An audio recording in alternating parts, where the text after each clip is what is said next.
अस्सलामु अलैकुम वरहमतुल्लाहि वबरकातुहू। शुभोदय प्रिय छात्र।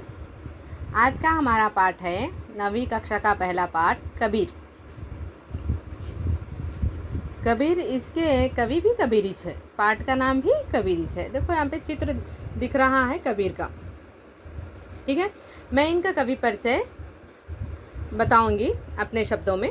ठीक है, कबीर के जन्म से मृत्यु तक के बारे में अनेक किंवदंतियां प्रचलित है। कहा जाता है कि सन 1398 में काशी में उनका जन्म हुआ और सन 1518 के आसपास मगहर में देहांत। कबीर ने विधिवत शिक्षा नहीं पाई थी, परंतु सत्संग, पर्यटन तथा अनुभवों से उन्होंने ज्ञान प्राप्त किया था। तो बेटे यहाँ पे कबीर का जन्म और मृत्यु के बारे में बताते हैं। किंवदंतियाँ प्रचलित है, यानी उनका जन्म के बारे में हर लोग डेट अलग अलग बताते हैं। मृत्यु के बारे में कोई ये तारीख को होगा बोलते हैं, कोई ये साल के बारे में, कोई वो साल के बारे में बताते हैं। तो यहाँ पे जो लोग खाली गेस करके दिए सो छः, यहाँ पे डेट पक्का नहीं मालूम है किसी को, गेस करके ही है। तो यहाँ पे मृत्यु के बारे में किंवदंतियाँ हैं। कब मर गए होंगे, कहाँ मर गए होंगे बोलते सो, उनको कब मृत्यु हुई बोलते सो किसी को भी बराबर नहीं मालूम है, लेकिन गेस करके कोई बोले सो सुन के यहाँ पे लिखे सो है। तो कहा जाता है कि कब हुई इनकी जन्म 1398। कहाँ पे? काशी में। कहाँ पे? काशी, एक शहर का नाम है, काशी में हुआ। और उनकी मृत्यु कब हुई? 1518 1518 को। कहाँ पे? मगहर, शहर का नाम है बेटे, मगहर के आसपास माना जाता है। ठीक है, कबीर विधिवत शिक्षा नहीं पाई थी। उन्होंने स्कूल नहीं गए, पढ़े भी नहीं ज़्यादा। इनको इतना ज्ञान कैसा आया बोले तो साधु संत के साथ रहने से। साधु लोग होते हैं ना, सेज, उन लोगों के साथ रह के करके उन्हें इतना ज्ञान और अनुभव, उन्हें एक्सपीरियंस उन्हें मिला है।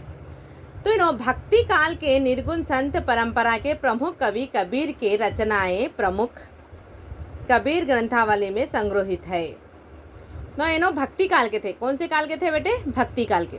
भक्ति काल में कवियाँ पूरे ऐसा भक्ति के बारे में लिखते हैं, खुदा के बारे में लिखते हैं। कोई मीराबाई थे, उन्होंने श्री कृष्ण के बारे में लिखे। वैसा ही कुछ लोग राम के बारे में लिखते हैं।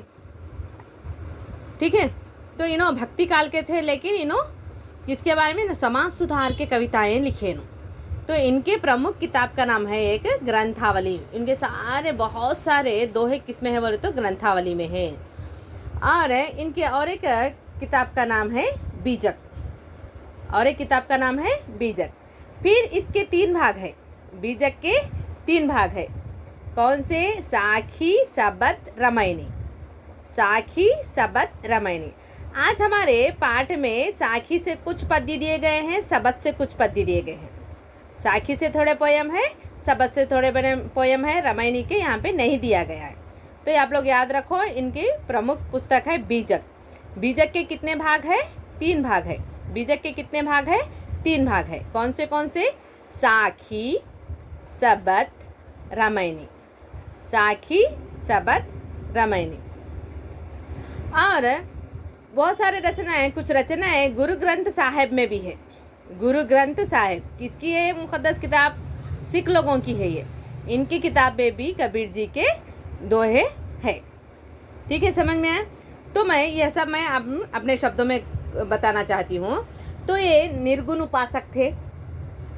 निर्गुण यानी पूजा पाठ नहीं करते थे, पत्थर को पूजा करने वालों को नहीं मानते थे। और इनको निर्गुण उपासक होता, भगवान का एक रूप नहीं मानते थे।